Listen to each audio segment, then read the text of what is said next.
have your tongue for that.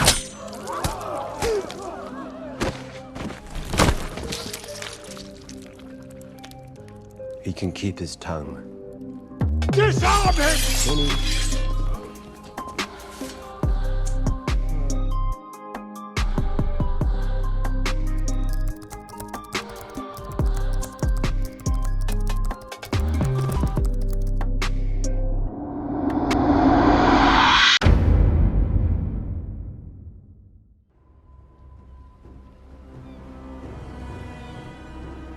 With a strong personality and incredible ambition, Daemon's character splits opinion.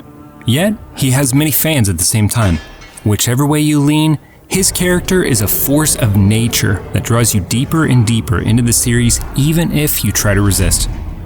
As a rogue prince, a member of House Targaryen, and a brother to King Viserys, he is tall and charming but also moody and unpredictable.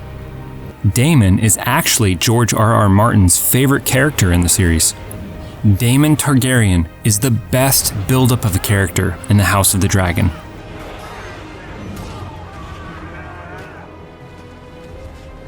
In the beginning of the series, he gets portrayed as a clear villain, and this is what George R.R. Martin does best. He is, as always, a master of building up characters from almost pure disgust and hate in the beginning of the series to love and compassion in the end.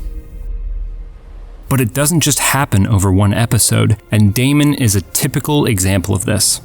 We have this narcissistic, easily offended, ruthless, and dangerous rebel of a brother who doesn't want anything other than the Iron Throne. 10 years you've been king, and yet not once have you asked me to be your hand. Why would I do that? Because I'm your brother. And the blood of the dragon runs thick.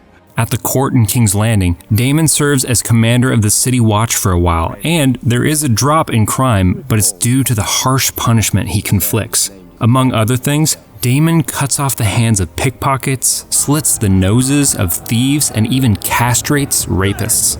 Even after several warnings from his brother Viserys, this sort of behavior continues and leads to several fights amongst the brothers. I have spent a lifetime defending you, but your heart is even blacker than I thought. And after seducing Rhaenyra, Viserys' daughter, he gets exiled to the Bloodstone in the Stepstones. He's left feeling even more frustrated and determined to snatch the throne. In the buildup of his character, we also need to have in mind that we rarely see things from Daemon's perspective, which is actually the point in the series. He is absolutely not flawless, but the same goes for his brother Viserys, who many times speaks volumes with trying to avoid problems and not taking action, for example with the crab feeder. There's also a deeper meaning of why Viserys gets cuts from the throne, which happens if you're not worthy, sort of. The throne was actually built with the intention of causing extreme discomfort. Aegon the Conqueror, Viserys' ancestor, who's the constructor of the throne, said, "A king should never sit easy."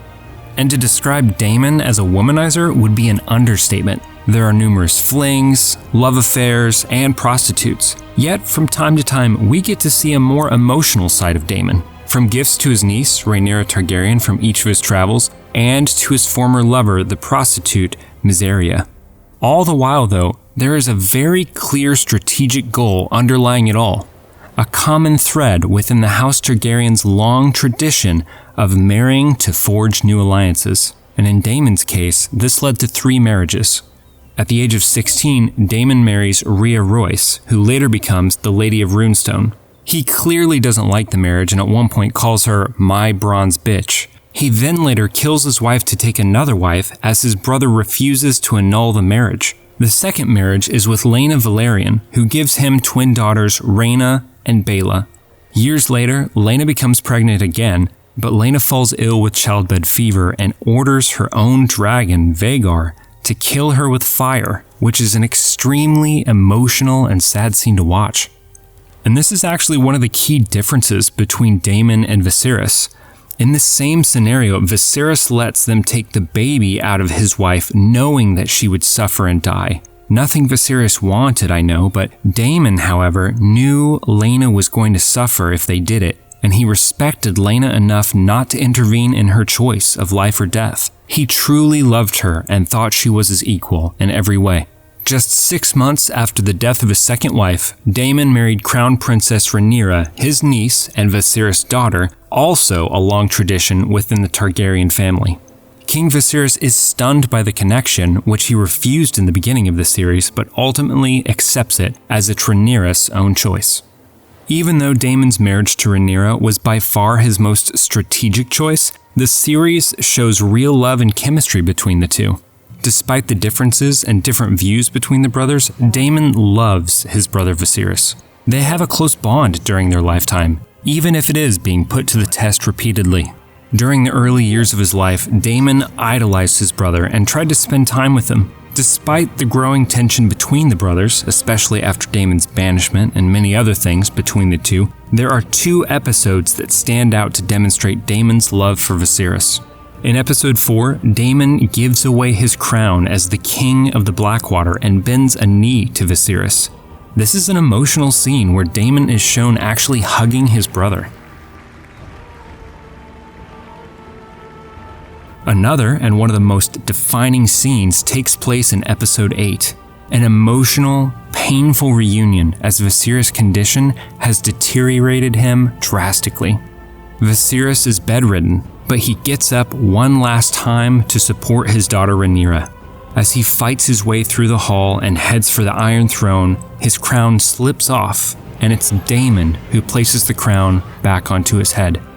This is also the scene where Daemon shows that he kind of hungers for blood and doesn't hesitate to deliver swift justice with his blade if his brother and wife are highly disrespected. I will not see it ended on the account of this. Say it. Her children are bastards! And she is a whore. Another thing that really impresses me about Daemon is his bond with his dragon, Caraxes. They are a perfect match and are working like a single mind together, like in the scene where he tests the loyalty of the King's Guard at Dragonstone, and Caraxes appears exactly when Daemon wants him to without saying anything. Even when he calls for Drehar at the Stepstones, he never says Dracarys. It's like he doesn't have to.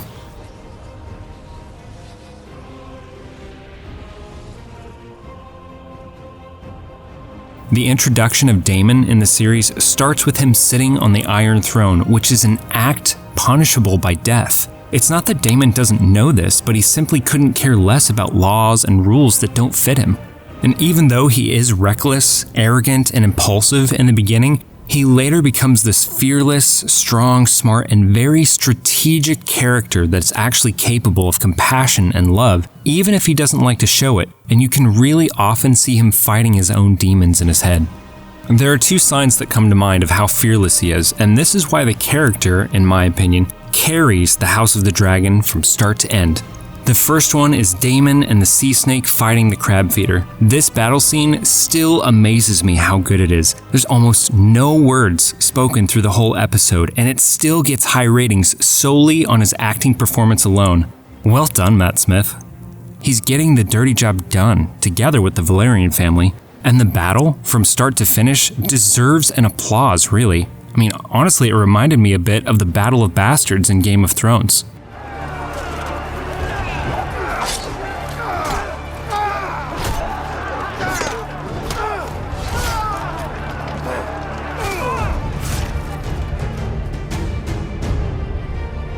Second thing, and again, spoilers ahead from the book, is how he casually just walks into the cave and sings in High Valyrian for the wild dragon Vermithor, aka the Bronze Fury.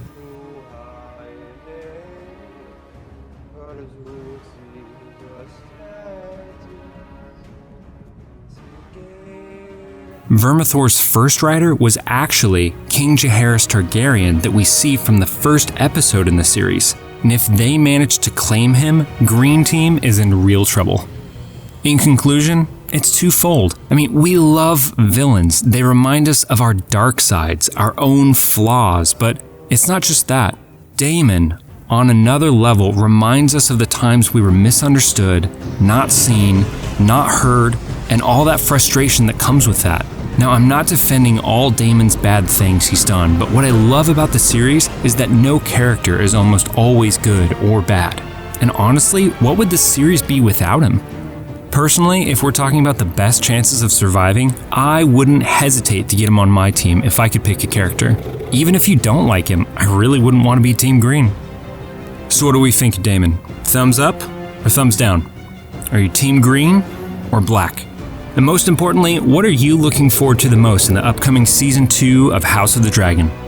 Hey guys, thanks for watching, and I hope you enjoyed this video. Don't forget to like, subscribe, and ring the bell to get notified on upcoming videos.